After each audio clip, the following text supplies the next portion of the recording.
What's up, guys? My name is Halfman, and welcome to our review of the patch notes for 16.0 for Escape from Tarkov. It should be it shouldn't be too long of a list, and there's not anything too crazy for this wipe, but we're at least going to take a look at it and see what is in store for us this upcoming wipe.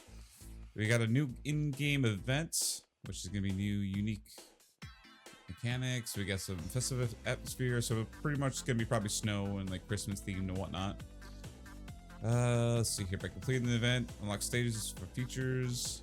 Players complete the main task will get unique achievements and special rewards. Okay. It's gonna be available in Shoreline, Lighthouse, Woods, Customs, Reserve, and Interchange. The objective is to locate and refill the generator protector for 5 minutes. Light the Christmas tree to complete the stage. After successfully defending the tree, the player unlocks the transit to the next location. Oh, so okay, so we're dealing with transit stuff here. That's gonna be fun for the most part. Frostbite effect. So frostbite. So I read this earlier this morning before I went to the gym, and it reminded me of like the Division. And when I say that, it reminded me of like when we had like the game mode where you had nothing on, you had to basically go out, find warm clothes, find all this stuff that'll keep you from getting like these certain effects. And this reminds me of that because, yeah, it's just interesting. So it reduces visibility and stamina, but going inside and near burning barrels will help, and drinking alcohol. Okay, I knew there was a reason why I drank a ton of vodka in the game. I wasn't addicted, but I was preparing myself for a frostbite effect. We got the winter weather season. Update the visual effects. Added snow drifts. Okay. Added winter themed factory, including snow and matching elements. Very cool. And added a unique winter sound design to all locations. Okay, so we got sound designs now. They're gonna be different. It could be good. I think it could be good. We got the customs rework. Okay, so we got updated the old textures, materials on location, replaced the old objects to more up-to-date ones. Fully updated some of the building locations, replaced all the object. Oh, so the glass, like say inside like the crack house, that's all gonna be transparent now. That should be pretty good. It'll make it a little bit more visible for both sides. People looking into the building and looking out, of course. We opened up 3 buildings in the industrial territory. We got the exploding propane tanks. There are cylinders from, I think they already have them on labs, if I remember. Pretty sure I've seen them on there before. New points of interest, transit shoreline, and added new exfills. So how big is this place then?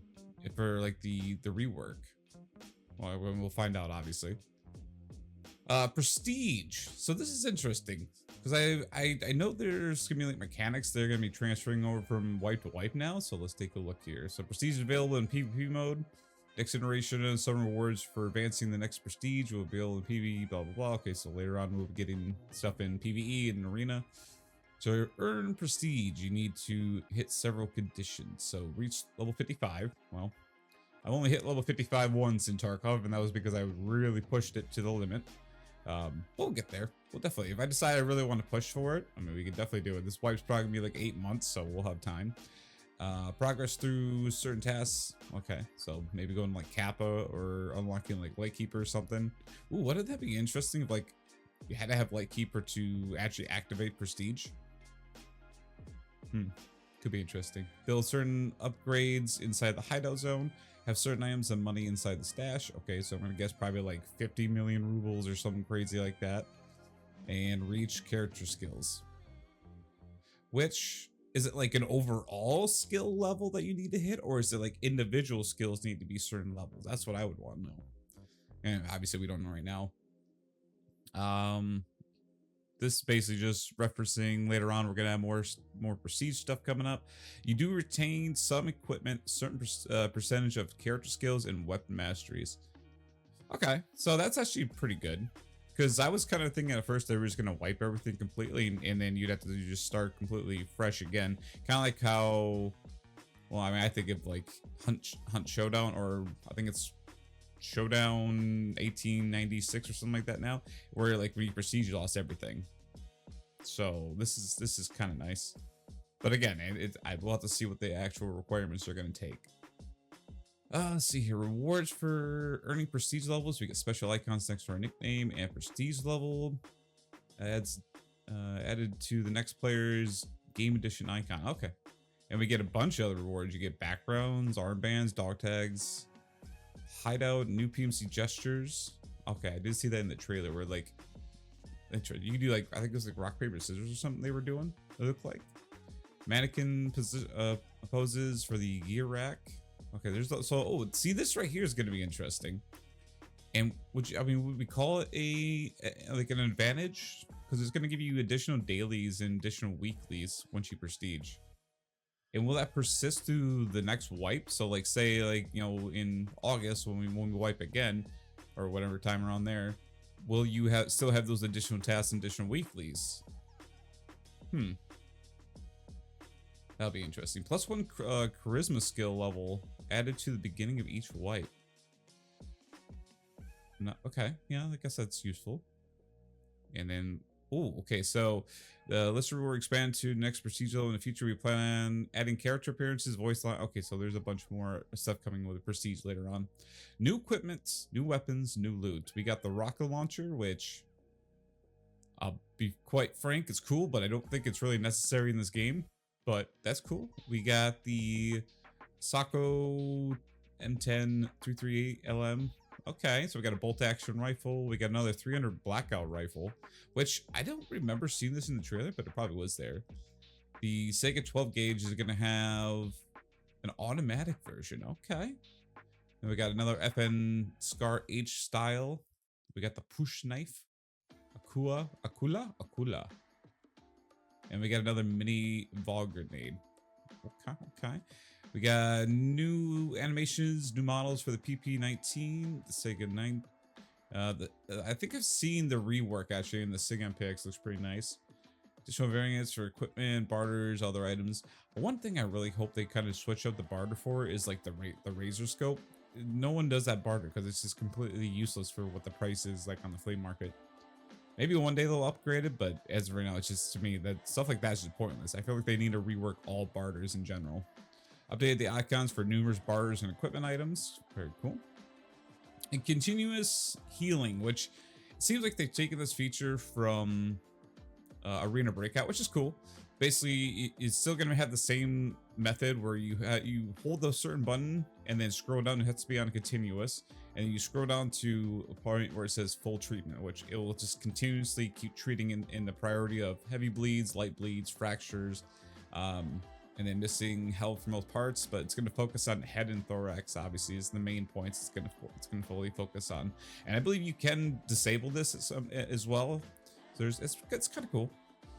I still think prioritizing specific ones instead of just letting it do its thing. I mean, it just all depends on how fast it is. So we'll have to take a look at that. If it's not very fast, then it won't be worth it. But if it's like a fast transition where it's like boom, boom, boom, boom, boom, boom, boom, then we'll be looking good. But again, this is all for testing and whatnot. We have hidden exfils, which I kind of like this because it's going to help obviously with extract camping. Now, will they have this on? No. See, the one map I wish they would have done this on, and it frustrates me, is they don't have it on Interchange, which is probably like the most like needed of all the maps. I'm gonna guess that Interchange is probably gonna get a rework at some point because it's unfortunate we don't have hidden exfils on that map because it's so easy to camp it. So easy to camp their exfils. Unfortunate, but that's fine. Hidden exfils do not appear on the list of available exfils at the beginning of the raid. They become visible only after finding a special in-game item. Information to players visible found an item and members of their. Okay, so you find it, your teammates find it. That's cool. All players that have in the area where the hidden exfil is activated can't exit through it, even if the character has no information about it. So if I just like randomly stumble upon it and I don't have like the item itself, will I find the extract itself? And then I just have to go find the item to actually exfil? That's what I want to know. I mean, we'll have to test that out. Hidden exfils are available for both PMC and also player scavs, which is cool. I'm glad they didn't just make it only PMC only, because player scavs, obviously, if you can find like cool places to exit to, that's super nice. Let's see your features, special items. Each hidden exfil on a location requires a unique item. The item cannot be taken out of raid. Okay, makes sense. So basically, once you exit, it just takes the item out, and then when you go into the next raid, if you want to use that same one, you have to find the item again. Makes sense. So we got custom shoreline, reserved lighthouse, ground zero, factory streets, and woods. But why not interchange? Just very, very, very confused. I feel like we're just not having love for interchange anymore. Maybe one day, maybe one day. Let's see here. Added the task line for the BTR driver. The train starts a mechanic with the task a helpful hand at character level 20. Completing the chain earns a new achievement and unique rewards such as barter items, weapons, customization items, and more. Complete will also be able to be completion after the Christmas event. Okay, cool. So train depot we've obviously visited before. Train depot where you could like crawl underneath the train or on the side of it all the way to there. So we've already visited. So we already have an idea of what it's all about. I'm guessing there's probably some other things that have been added and things have been removed from their sense, but we'll take a look. And we've increased the BTR chance of spawn, which is nice. My question is that once the BTR takes you to the train depot, do you still only have like the 2 minutes to loot and scoot basically before that thing leaves? And if it does leave, can you still jump on top of the train to exit the area? Well, this is all testing we'll have to do. Because I don't think you can actually crawl underneath anymore or along it to get to that location. Maybe. Well, again, we'll do some testing and whatnot. Hideout customization, ability to customize hideout as well as the ability to visit your friend's hideout. Okay, you can customize hideout walls, ceilings, floors, shooting range targets, place posters on the wall. Oh, that's kind of cool, actually. Can you place them anywhere, or are they gonna be like select areas? Because if I can customize it specifically the way we want it, that's kind of cool, actually. Hideout styles are unlocked for character level, completing certain tasks, and earning achievements. Very cool. Shooting range targets are unlocked, leveling up the shooting range zone and completing certain tasks. Oh. Okay. Ability to mount posters and items is unlocked as an upgrade to the hideout. Posters can be found in location. Okay. So that's cool. More customization. This is kind of huge though here. So you can access your friends' hideouts, but you can also use their shooting range to test weapons, but you can also use the gym to level up your skills. So if like, you know, I decide like, yeah, I don't feel like leveling up the gym at all. I've got a friend that's got it. I just go visit his every single day, level up my skills for strength and endurance. Boom, good to go. Kind of cool, actually. Achievements. I'll be honest with you, I don't really care. It's pretty interesting stuff, but like, I'll just kind of like put it here and then put it to here, and you guys can pause it. I don't really care too much about achievements. Maybe we'll look at doing some stuff for it. But I mean, obviously it gives us hideout wall styles and all these other things, so we'll probably complete them along the way. But I'm gonna skip over this part because it's not really like super important.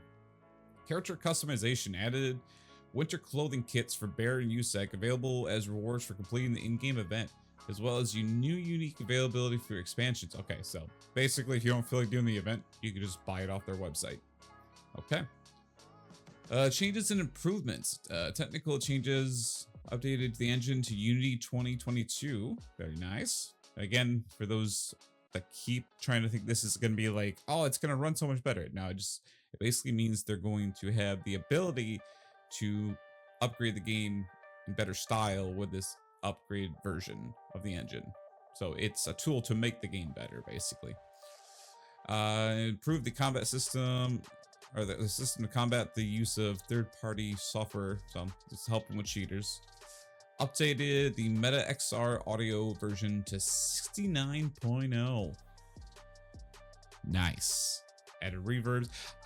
The sound stuff is just, I mean, they can give me all this cool like, dynamic variation to movement, hearing, sound radius, and all this other cool stuff. But let's be honest, every time they change the sound, something's just completely messed up. So we'll just have to do all of our testing ourselves. Remove the option to select binary audio in the, oh, interesting. Okay.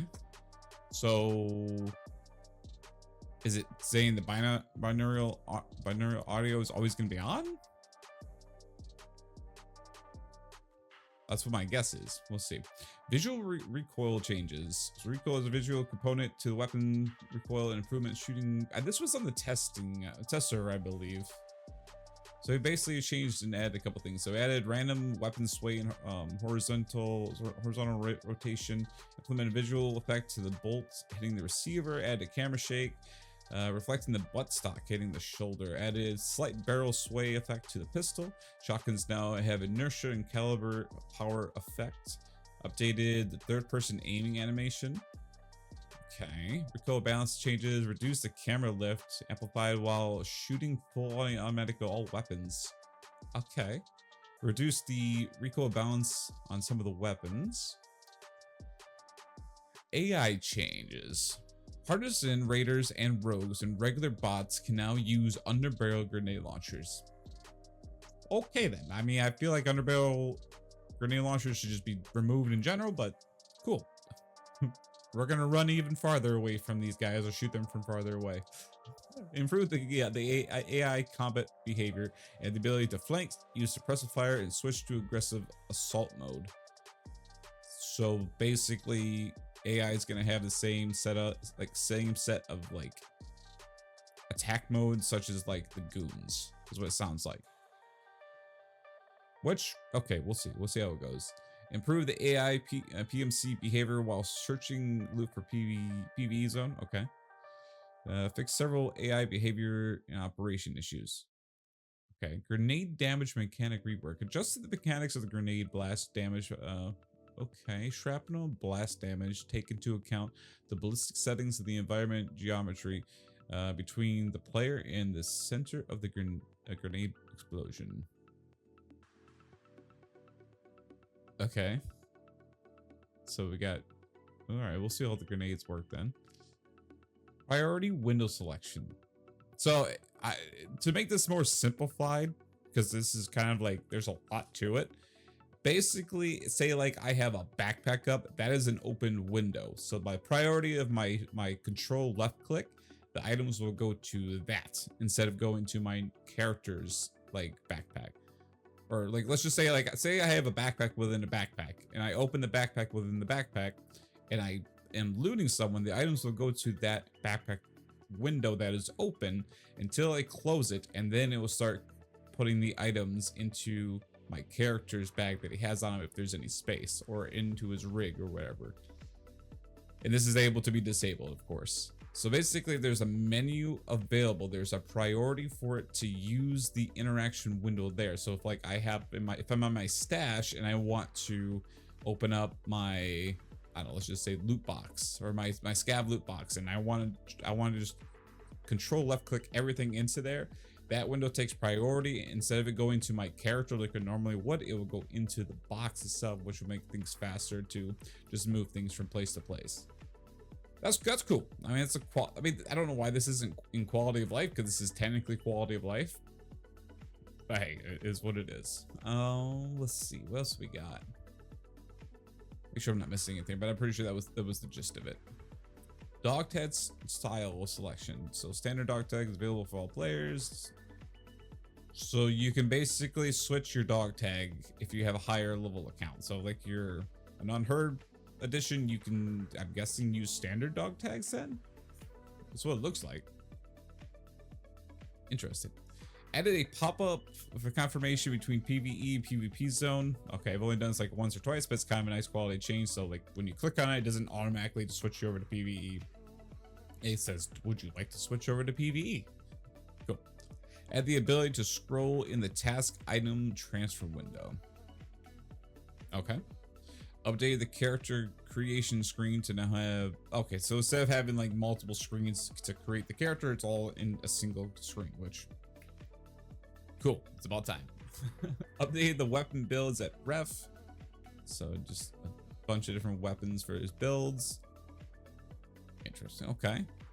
Listing offers on PvP flea market will be available 2 weeks after the end. Oh, okay, so no flea market for 2 weeks, which actually I'm okay with, because that will keep early game wipe a little bit like fresh, I suppose. So I'm actually okay with that. Building and upgrading the hideout zones now require items to be found. Oh gosh, we're back to this again. So that means like 9% of the stuff that you sell at the flea market's gonna be useless now. So it's pretty much just gonna be combat-oriented items that are gonna be, or in barter items that are gonna be priority now. Oh boy. Okay. Yeah, this is actually a very major change.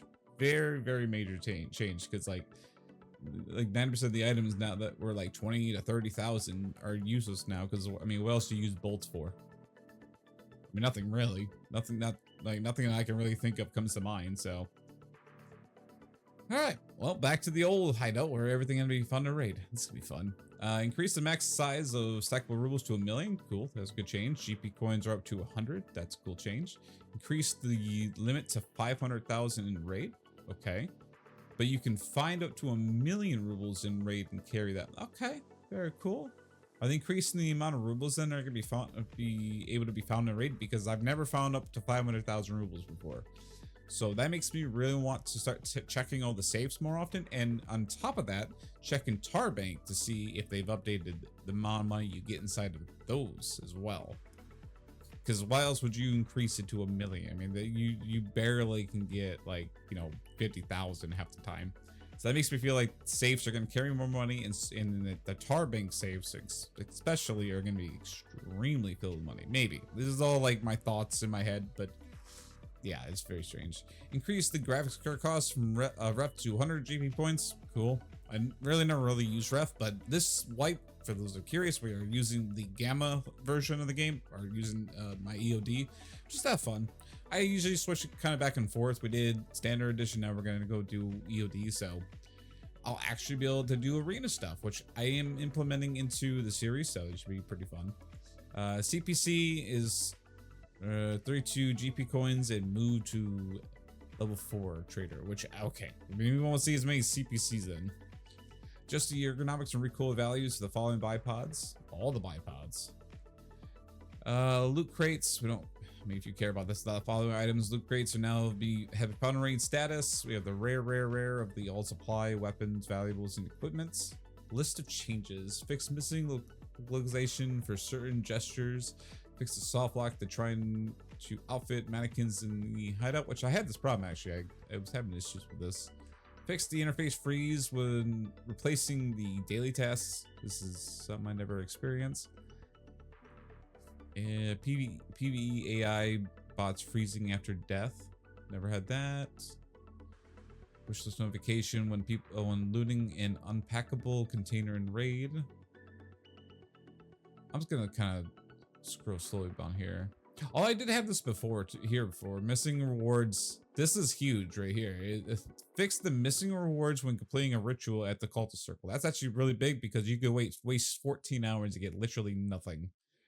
So I'm glad they fixed that. This here is another big one. Fix the issue when completing Lightkeeper's task, getting acquainted. Well, it wasn't the problem with completing it. It was the fact that it was failing it immediately as you started it. So let's just hope they fixed that. Let's just hope they did. Fix an issue, the BTR interaction interface. Well, I hope so, because this seems like a big thing for this wipe is the BTR. Fix simultaneous playback for daytime and nighttime sounds on Lighthouse. Okay. Filter key conditions, which is kind of nice because I hated every time at the top of my list was always like a 5 out of 40 key. And I'm like, why is that there? So very cool. All right. So we had some pretty good changes. Some changes I'm kind of like, I'm not looking forward to those, but it's cool. New weapons, new locations for the rework. I'm really interested to see this frostbite effect, see how much it does affect your character. And yeah, will warm clothes or wearing like the winter clothes help versus using the non-winter clothes? And do I need to make sure I have vodka on me at all times? These are all things we'll have to test out and hopefully get some answers to. So that's about it today, guys. Thank you so much for joining me today to take a look at the patch notes. I'm hoping to see you guys in raid one of these days and have a little bit of fun. So I'll see you out there. Stay safe, and I'll see you in the next one.